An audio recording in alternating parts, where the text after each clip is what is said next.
In a world that just refuses to stand still, how in the world do you actually plan a project? Well, today we're diving into a really powerful technique that's designed for exactly that kind of challenge: rolling wave planning.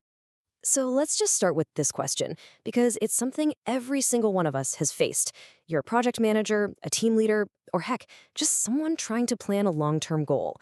You know what the finish line looks like, but the path to get there a year or two from now, it's foggy, to say the least.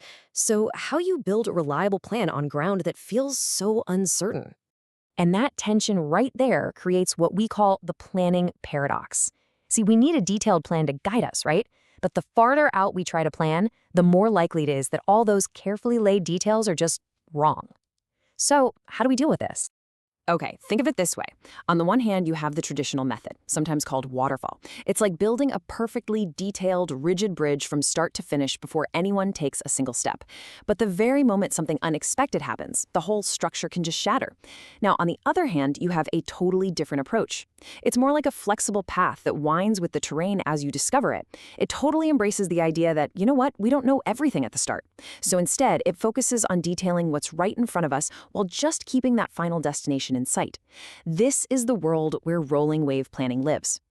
So if that winding path is the philosophy, what's the actual technique? Let's get into what rolling wave planning actually is.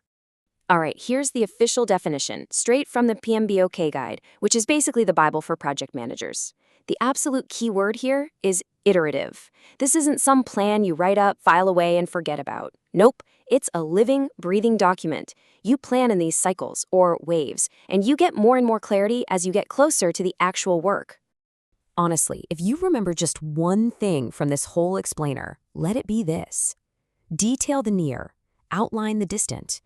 You get super focused, almost granular, on the work you've got to do in the next few weeks or months.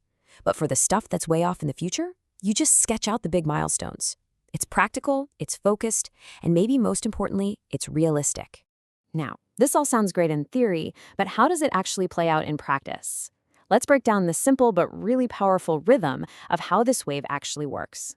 It's really just a simple three-step rhythm: outline, detail, repeat. So first, you outline. You map out the whole project using these high-level planning packages. Think of them as big buckets of work, like develop user interface or conduct market research. Then step two, you detail.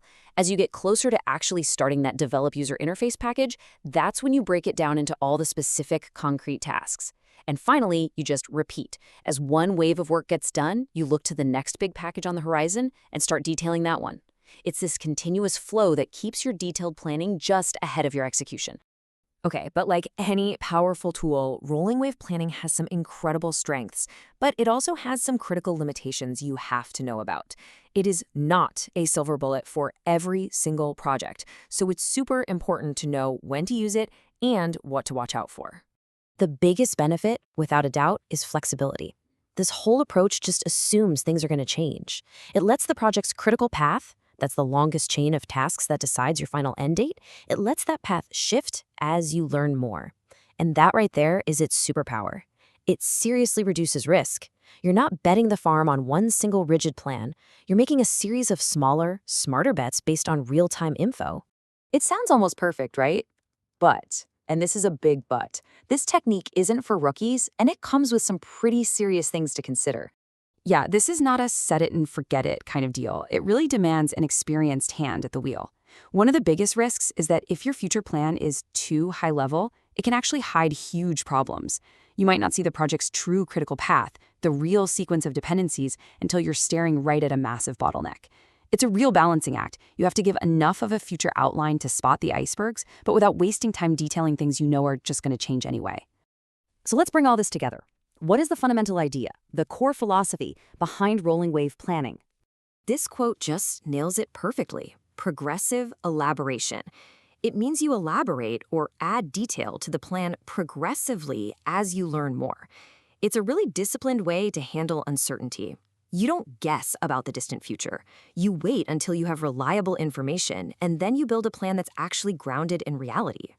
And ultimately, that's the big takeaway here. For those huge, complex, long-running projects where the landscape is always shifting under your feet, rolling wave planning isn't just a good idea, It's pretty much a necessary strategy for survival and hopefully success. So I want to leave you with one final thought. This isn't just for multi-million-dollar projects. Think about your own career or a major personal goal. I mean, you can't map out the next 10 years in perfect detail, right?